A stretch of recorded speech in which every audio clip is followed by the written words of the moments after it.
Saturday mornings meant rolling out of bed in your pajamas, grabbing a bowl of Cap'n Crunch, and plopping down in front of the TV while everyone else was still asleep. Cartoons ran for hours, and nobody told you to turn it off.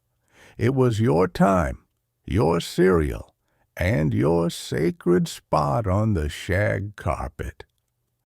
You'd hop on your bike with a banana seat and no helmet, wave goodbye if anyone was looking, and ride off until dinner. No cell phones, no GPS. You explored every street, field, and shortcut in town. Freedom was measured in scuffed knees, not screen time. And if your chain popped off, you flipped it back on and kept going.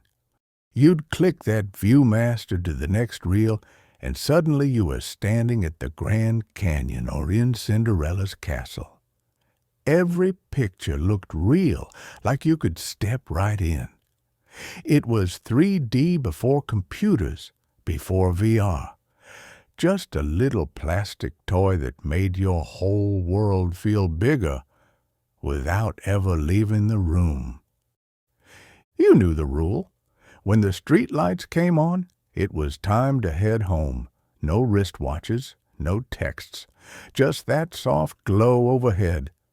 You'd be halfway through hide and seek or jump in a ditch on your bike and boom!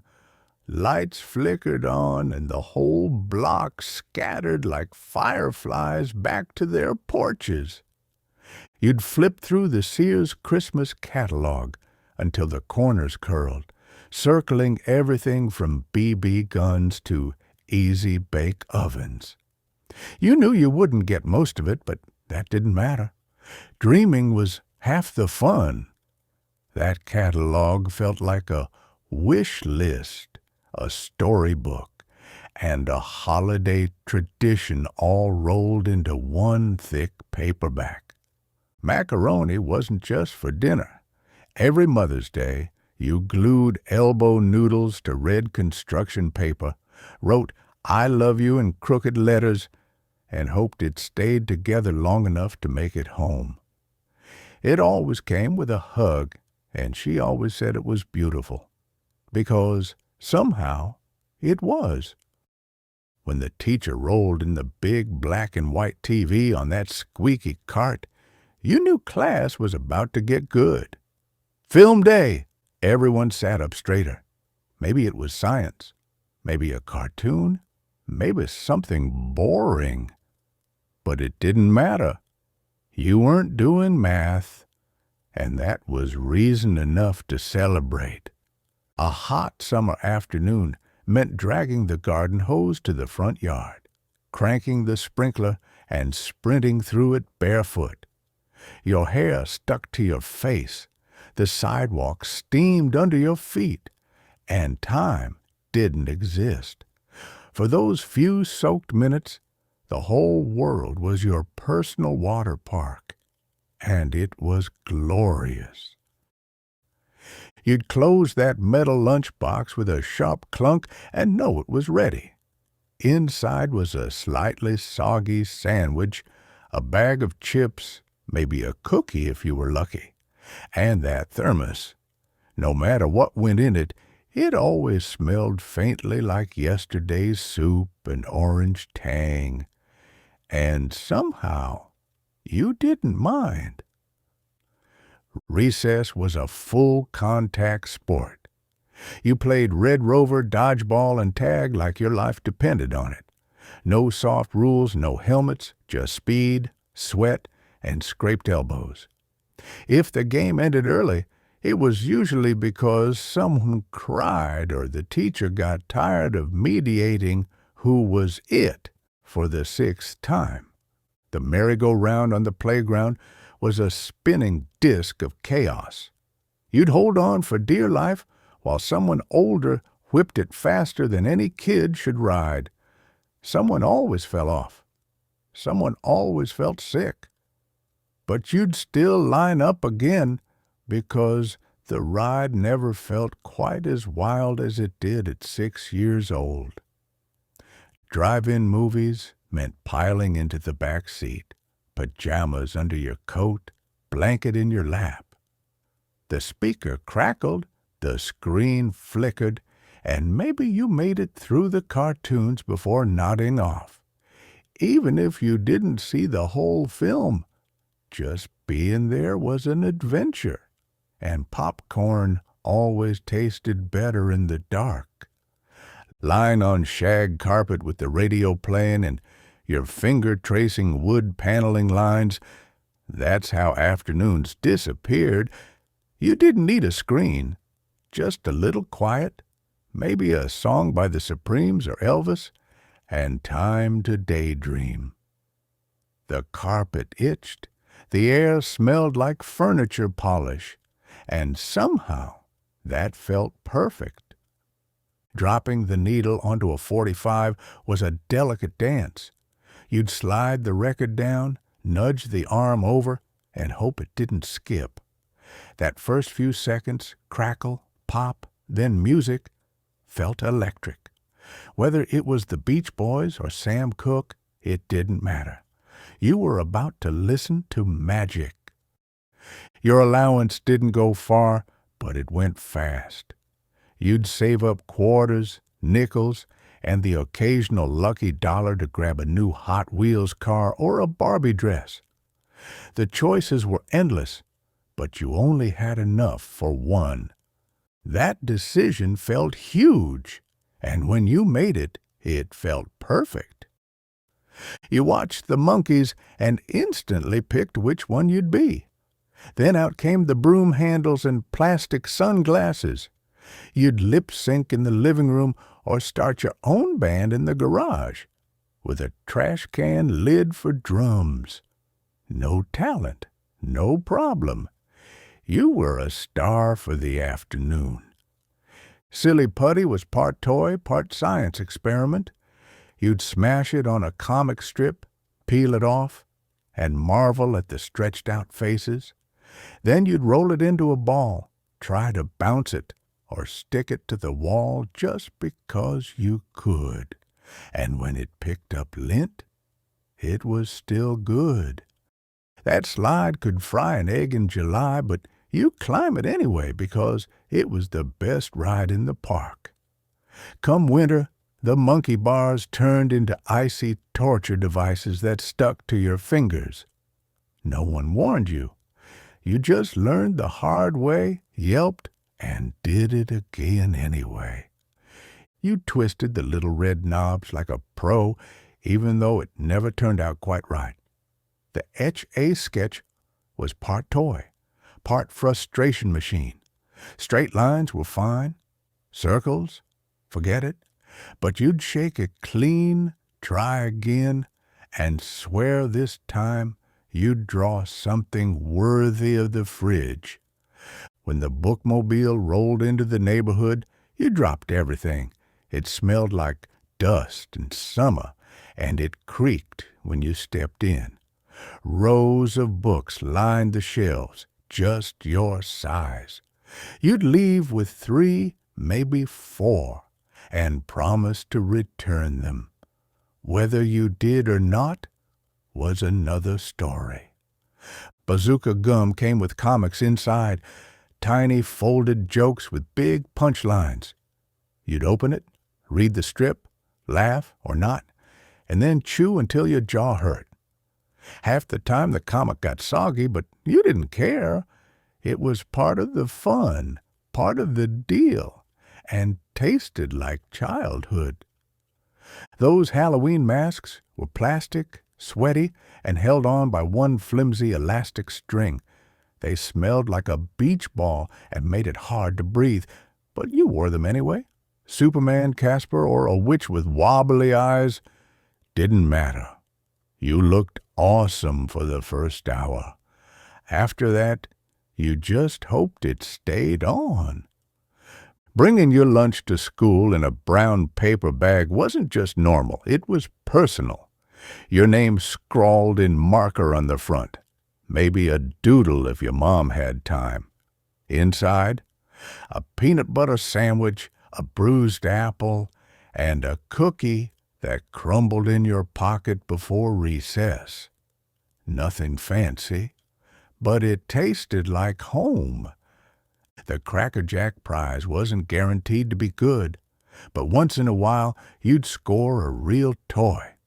A tiny ring, a plastic compass, something that didn't rip or bend.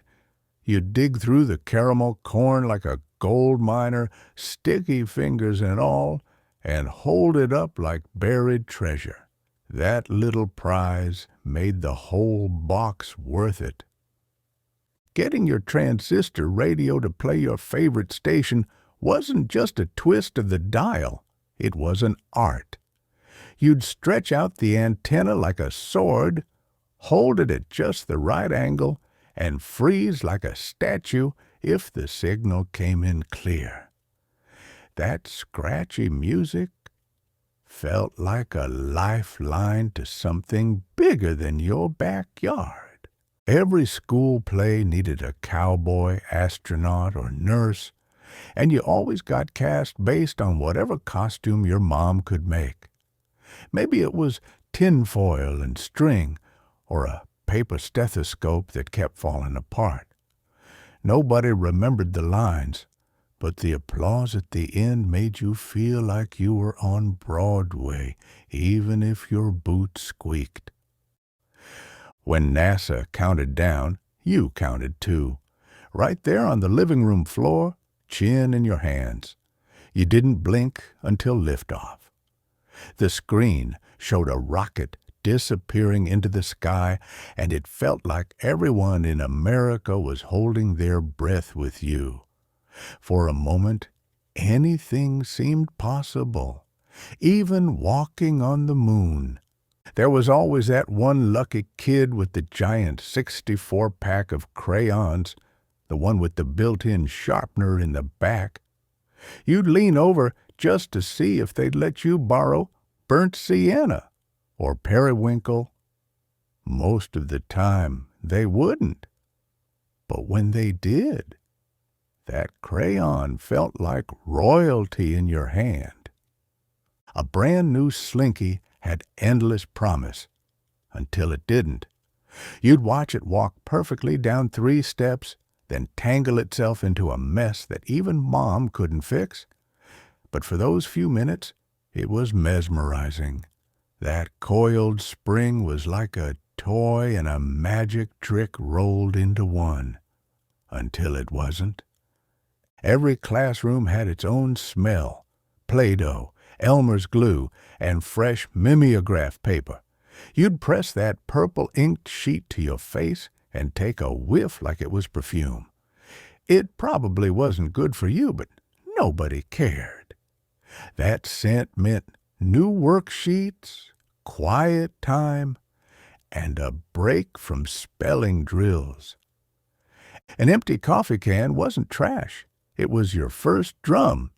You'd grab 2 sticks from the yard and start your own backyard band, sometimes with cousins, sometimes with no one but the dog watching. It was noisy, sure, but in your head, it was music. And hey, coffee cans didn't dent easy. Pants that hit above your ankles meant you had a growth spurt, and no budget for new ones. High waters, they called them.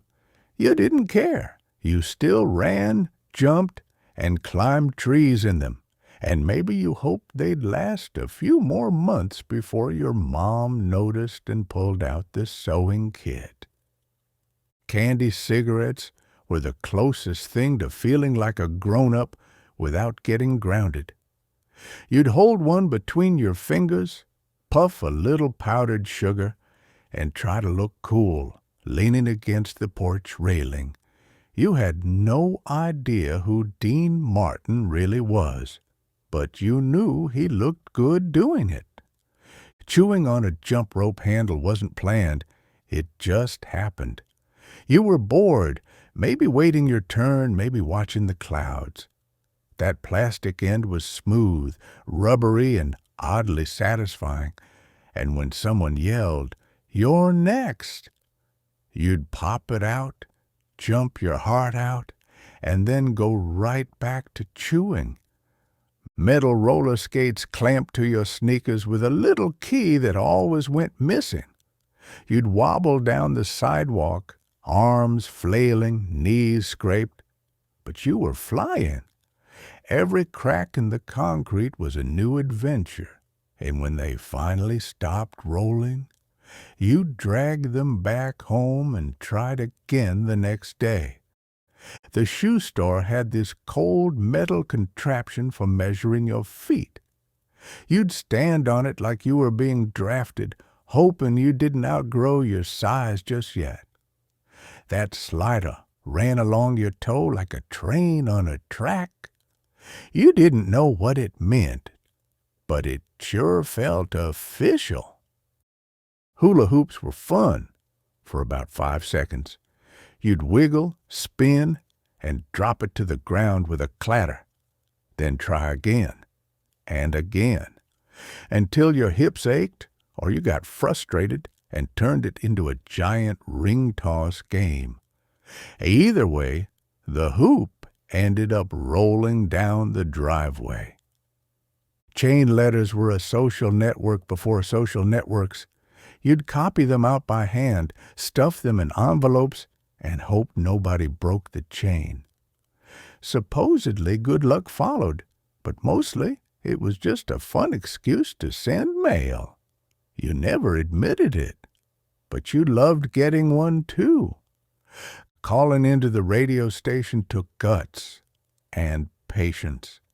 You'd dial from the kitchen wall phone, your fingers spinning the rotary dial, hoping no one picked up on the other line.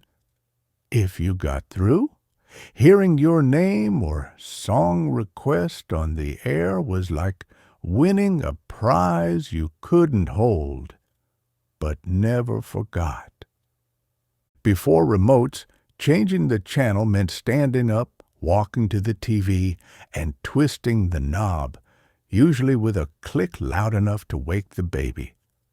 And if your sibling wanted a different channel, that was a whole family debate. You were the remote. End of story. The waiting room at the doctor's office always had highlights, and no matter your age, you flipped right to Goofus and Gallant. One was a mess, the other two perfect, but somehow they made you think. You'd finish the page, dog-ear it, and maybe try the hidden pictures before Mom called your name. You didn't have a locker, just a peg outside the classroom where your coat hung beside everyone else's. Sometimes your hat slipped. Sometimes your scarf went missing. But it was yours. And when the bell rang, you grabbed it fast and ran out before the janitor shut the doors.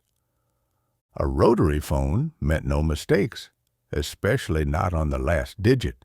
You'd spin it, wait for it to whirl back, and pray your finger didn't slip. One wrong number, and you had to start all over. And forget speed. Every call felt like dialing into mission control. Your older sibling leaving for Vietnam wasn't a movie scene. It was your front yard.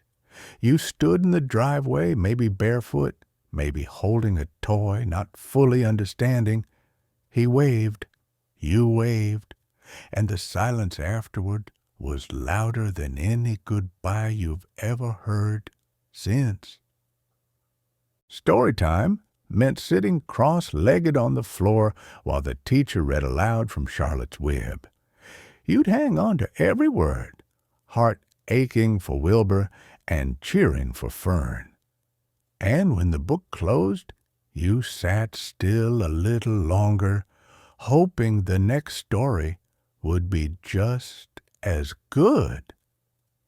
A snow globe was more than decoration. It was a moment of peace. You'd shake it, flip it, and watch the flakes swirl around a little house or a tiny tree. Then sit, silent, waiting for every last speck to fall. It never got old, even after the water turned cloudy. Getting a new lunchbox was like picking a side. Were you into Batman or Barbie, space rockets, or race cars? You carried it like a badge of honor, even when the thermos leaked and the paint chipped. And if someone had the same one, that was your new best friend. Reading Weekly Reader in class made you feel like you were getting tomorrow's news today. It talked about space rockets, computers, and jobs that didn't exist yet. Half of it flew over your head, but it still made you wonder what you'd be doing when you were grown up. Building model airplanes meant sticky fingers, mismatched wings, and that glue smell that never quite left the room. You followed the instructions, sort of, then painted it with shaky hands and too much pride. Even if it didn't fly, you'd display it like a trophy on the windowsill, right next to your rock collection and that pine wood derby car. If you talked out a turn, or worse, chewed gum, you might get a firm smack on the knuckles with a wooden ruler. The teacher didn't yell. She just raised her eyebrows and reached for that ruler like it was part of her arm. You learned quick, stay quiet, sit straight, and never make paper airplanes when she was watching. Duck and cover drills felt like a game until they didn't. The teacher would shout, "Drill!" and suddenly the whole class was crouched under desks, like they could stop a bomb with plywood. You'd peek at your friend and giggle, but deep down, you weren't quite sure what the grown-ups were so afraid of, or why it kept happening. Watching Rowan and Martin's laugh-in was like sneaking into the grown-up world. You didn't always get the jokes, but the bright colors, quick cuts, and one-liners were enough to keep you giggling. "Sock it to me" became a phrase at recess, and even if your dad rolled his eyes, he always laughed right along with you. Yo-yos were fun until the string knotted itself into a hopeless mess. You get 5 good tricks in, then suddenly it would tangle mid-spin like it had a mind of its own. Still, you'd sit on the porch with a safety pin trying to unwind it, because giving up wasn't an option when your allowance bought that thing. When your drawing made it onto the chalkboard, you felt like a real artist.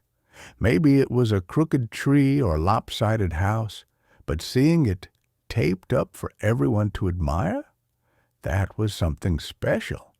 You'd sneak glances at it all day long, hoping someone else noticed. Trying to climb the rope in gym class felt like a mission to the moon. The rope was itchy, the ceiling impossibly high, and your arms gave out after 3 seconds. Some kids made it halfway. A few touched the top. You mostly just dangled for a bit and slid back down, pretending that was the plan all along. Bringing in birthday cupcakes was a rite of passage. They were homemade, squished slightly from the ride over, and topped with sprinkles that never stayed put. The teacher would light a candle, everyone would sing, and for 5 whole minutes you were king or queen of the classroom. Then it was back to spelling lists and times tables. When your mom shouted your full name from the porch, the whole neighborhood heard it, and you knew you'd better get moving. No phone calls, no polite reminders. That shout was dinner bell, warning shot, and countdown timer all at once. You'd pedal home like your life depended on it, because, in a way, it did. There was something strangely satisfying about blowing into a paper straw and watching it slowly unravel. You'd twist it tight, take a deep breath, and let it coil outward like a little magic trick.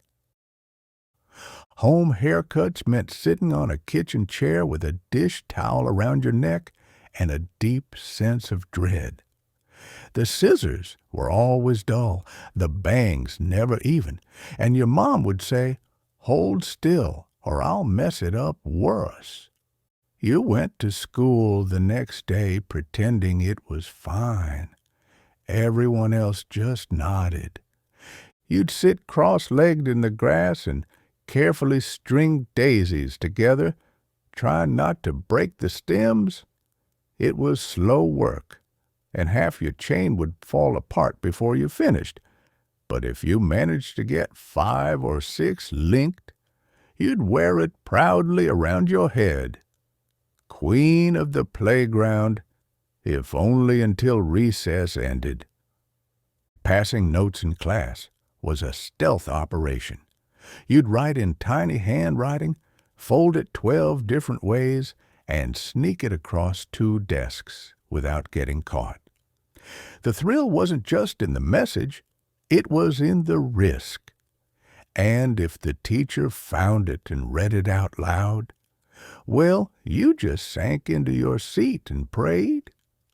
American Bandstand taught you how to dance, even if your living room was the stage and your partner was a broom. You'd copy every move, watch every spin, and pretend you were part of the show. Your parents might say, "Turn that down," but they never turned it off. Somehow, it made the world feel a little cooler. Opening a new box of cereal meant one thing, the toy. You'd dig through the flakes like an archaeologist, elbow deep before breakfast even started. Sometimes it was a decoder ring. Other times, a tiny car or a sticker that barely stuck. The cereal didn't matter. That plastic treasure made the whole morning worth it, even if Mom disagreed.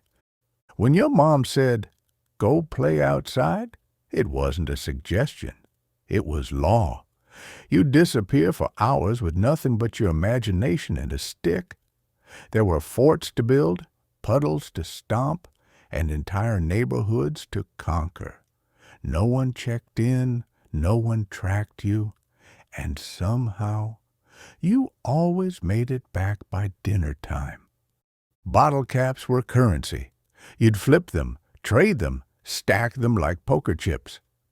It didn't matter what brand, Coke, RC, Knee-High, they all had a place in your pocket. You'd line them up in rows or toss them into a can for points. They clinked around like treasure, and every kid had their stash. In art class, you proudly molded an ashtray from clay, even if nobody in your house smoked. You painted it bright orange, wrote Dad in crooked letters, and handed it over like it was gold. He smiled, said thank you, and used it to hold spare screws. Deep down, you knew that meant he loved it. Jell-O salad showed up at every family event, wobbling, jiggling, and full of mystery. Sometimes it had marshmallows, sometimes fruit, sometimes green things you didn't want to talk about. You'd poke it with your spoon, take a bite, and wonder why grown-ups liked it so much. But it always disappeared, and somehow you kinda miss it now. Sharing a bottle of Coke with your friends meant 5 straws and no germs. Just trust. You'd take turns sipping, sitting on the curb in the shade and talking about nothing. Nobody worried. Nobody wiped. It was just part of being a kid. And for those few minutes, life felt perfectly sweet, cold, and carbonated. You'd pour that smelly plastic goop into the hot metal molds of the creepy crawler's thing maker, watch it bubble and sizzle, and wait, impatiently, for it to cool. When you finally popped out that rubbery bug, it was pure magic. Slimy, colorful, and a little gross. You felt like a mad scientist. And your parents, they just hoped it wouldn't stain the table. Cooties were a real concern on the playground. You needed your invisible shot, administered by your best friend with a finger jab and a whispered, "You're safe now." Touch the wrong person, and you were infected for the rest of recess. It was silly, sure, but at the time it felt like life and death. Walking your little brother or sister to school made you feel grown up. You'd hold their hand, keep them out of puddles, and tell them when it was okay to cross. They trusted you completely, and even though they sometimes ruined your cool factor, deep down, you liked having someone who looked up to you like that. Captain Kangaroo felt like a warm blanket and a smile. You'd sit too close to the screen, waiting for the ping-pong balls or Mr. Green Jeans to show up. The show was gentle, slow, and comforting. Something about it made the whole world feel safe. And you never noticed the clock once it came on. Magazines like Tiger Beat and Boy's Life were full of promise. You'd flip straight to the centerfold posters, tear them out, and tape them to the wall with pride. Whether it was a pop star or a wilderness tip, it made your room feel like your own little universe. Half dream, half wallpaper. Sneaking cookies was an art form. You'd wait until nobody was watching, slide the lid off just enough, and pull out a treat like it was a diamond heist. The trick was to rearrange what was left so nobody noticed, and if you got caught, you'd say, "I was just checking if they were still fresh." You'd hide under the blankets with a flashlight and your favorite book, reading long after bedtime. The glow would flicker as the batteries wore down, but you didn't care. You had to finish just one more chapter. Eventually, you'd fall asleep mid-sentence, the flashlight warm in your hand, still pointed at the last word you read. The ice cream truck came around the corner and the world stopped. You ran barefoot down the hot pavement, nickel in hand, shouting for him to wait. That jingle, it was a siren song. Whether it was a red, white, and blue rocket pop or a push-up with a Flintstones wrapper, it tasted like freedom. Your bike wasn't just a bike. It was a rocket, a race car, a parade float. You'd clip playing cards to the spokes with clothespins, hear that rattle, and suddenly feel 10 feet tall. Streamers hung from the handlebars, a baseball glove on the back rack. That bike was everything, and it took you everywhere. Sitting in the way back of the station wagon felt like having your own moving clubhouse. No seatbelt, just you and your cousins facing traffic through the rear window, making faces at cars behind. The sun baked the vinyl seats, and the ride was always bumpy. You'd flip through your older siblings' school books, the ones passed down every year, notes in the margins, doodles in the corners, even a secret love note once folded between the pages. Those books weren't just worn, they were lived in. And when you finally wrote your own name inside, you felt like you'd joined the club. Curlers in your hair meant misery. They tugged, poked, and made it impossible to sleep. You'd lie there on your pillow cranky and restless, wondering why beauty had to hurt so much. But come morning, your mom would fluff your curls, smile proudly, and say, there, just like a movie star. There was no joy quite like running full speed into a pile of freshly raked leaves. You knew it'd get you in trouble. You'd scattered hours of hard work in seconds. But it was worth it. The crunch, the smell, the way they stuck to your clothes. It was a rebellion wrapped in autumn gold. You'd dial a number, try to keep a straight face, and ask, "Is your refrigerator running?" Prank calls were pure comedy gold. Nobody knew it was you, unless the voice cracked or you laughed too loud. Before caller ID and star 69, you could get away with it most of the time. It was harmless fun, mostly. Kickball in the street was a daily ritual. You used your coat for bases, shouted the rules mid-play, and whenever someone yelled, "Car!" the whole game scattered. You'd wait for it to pass, pick up the ball, and jump right back in. No scoreboard, no ref. Just your best friend pitching underhand and laughing. Learning to whistle with your fingers was a rite of passage.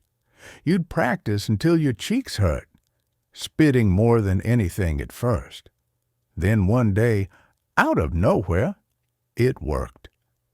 That ear-splitting blast echoed off the neighborhood fences, and suddenly you had power. Everyone turned their heads. You weren't just a kid anymore. You had volume. Sticking trading stamps into a booklet took serious focus. Every stamp had to be lined up just right. No overlaps. Page after page, lick after lick. You didn't always know what you were saving for. Maybe a toaster, maybe a new clock radio, but it didn't matter. That stamp book was a promise. One day, it'd be worth it. You watched the Ed Sullivan Show like it was church. The Beatles, Elvis, Topo, Gigio, it didn't matter. Families gathered around the TV like it was a campfire. And half the time, you didn't realize you were watching history unfold. You just knew it was Sunday night, and Ed was about to say, "Really big show." Penny candy actually cost a penny. You could walk into the corner store with a handful of change and walk out with a sack full of sugar. Wax lips, fireballs, candy buttons on paper. You picked carefully, one by one. It was serious business. 5 cents could buy you an afternoon of happiness and a stomach ache. You always had your seat on the school bus. Nobody told you, it just was. Maybe it was next to your best friend or behind the noisy kid. That metal bench with the squeaky vinyl and gum stuck underneath was yours. You'd race to it each morning like someone might steal your kingdom. Late at night, you'd tuck your transistor radio under your pillow and turn the volume low. It crackled with voices from another world, songs, news, DJs, spinning stories. It felt like you were the only one listening, floating somewhere between sleep and the stars. That tiny speaker, it was magic, and it was all yours. Paper fortune tellers were playground magic. You'd fold one from notebook paper, write silly predictions inside, and make your friends pick numbers and colors. You're going to marry Elvis. You'll live in a tree house. You believed everyone, and even when you didn't, it was still fun to hope, just in case it came true. Your goldfish floated to the top, belly up. You didn't just flush it. You gave it a backyard funeral with a popsicle stick cross and a few quiet words. Maybe you cried. Maybe you didn't. But you remembered. That fish had a name, and it mattered. It was your first goodbye, and it stayed with you. You dropped off a roll of film at the corner drugstore and waited. And waited. Days passed. Then the envelope came back, thin paper, slightly crinkled. You peeled it open, flipping through the glossy rectangles. Some blurry, some too dark, but everyone held a memory. And if one turned out just right, that was gold. Getting your name written on the chalkboard was a mark of shame, and also kind of thrilling. You'd glance up at it smirking when your friend saw. A tally mark meant you'd pushed your luck. 2 meant you were on thin ice. But it also meant you were noticed just enough to matter. Hanging upside down on the jungle gym was a test of bravery. Your shirt fell over your face, your knees burned from the bars, and your hair pointed to the dirt. You'd swing back and forth until you couldn't breathe for laughing. The world looked strange upside down, but it felt just right. You tried to draw perfect loops with the Spirograph, but the plastic gears always slipped. Still, you kept at it, rainbow pens in hand, pressing hard on scrap paper from the junk drawer. The more it wobbled, the more it felt like your own masterpiece. A teacher pulling out the film strip projector meant 2 things. The lights were going off, and you could maybe sneak a nap. The clicking of the reel, the beep to turn the frame, and the faded pictures on the wall. It was educational, sure, but mostly it was a break from math. And maybe, just maybe, a little bit magical. Opening a fresh box of crayons felt like starting over. That smell, that perfect tip on each color. You'd reach for your favorite, maybe cornflower, maybe burnt sienna, only to argue with your seatmate over who had dibs. Before long, a few were broken, wrappers torn, but for a moment they were all brand new. Playing jacks looked easy until you tried it. That little rubber ball bounced like it had a mind of its own, and the jacks scattered everywhere. You scraped your knuckles on the sidewalk, muttered a few choice words, and gave it one more try. It was harder than it looked, but you were determined. The house creaked at night, but you didn't think much of it. Maybe it was the pipes, maybe the wind. Still, you pulled the covers up to your nose and kept the closet door cracked.